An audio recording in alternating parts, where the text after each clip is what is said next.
அஸ்ஸலாமு அலைக்கும் வரஹ்மத்துல்லாஹி வபரகாத்துஹு. திண்ணை தோழர்களான சஹாபாக்கள் ஏழைகளாக இருந்தனர்.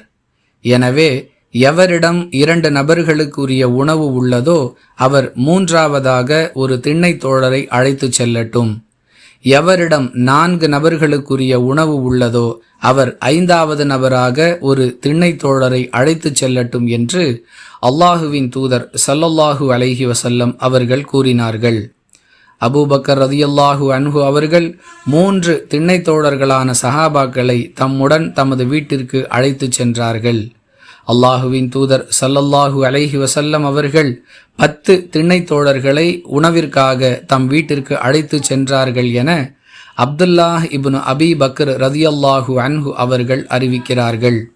நூல் புகாரி, ஹதீஸ் எண் 602. அன்பிற்குரிய அல்லாஹுவின் நல்லடியார்களே, அது எப்படி 2 நபர்களுக்குரிய உணவை 3 பேர் எப்படி உண்ண முடியும்?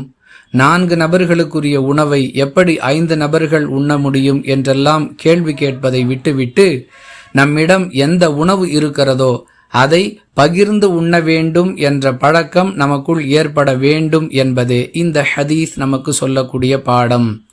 மற்றவர்களுடைய பசியை போக்க வேண்டும் என்ற எண்ணம் மட்டுமே நம் உள்ளத்தில் இருக்குமேயானால் அதற்குரிய ஏற்பாட்டை அல்லாஹ் அழகிய முறையில் செய்து கொடுப்பான். இருக்கக்கூடிய உணவில் அல்லாஹ் பரக்கத்து செய்து விடுவான்.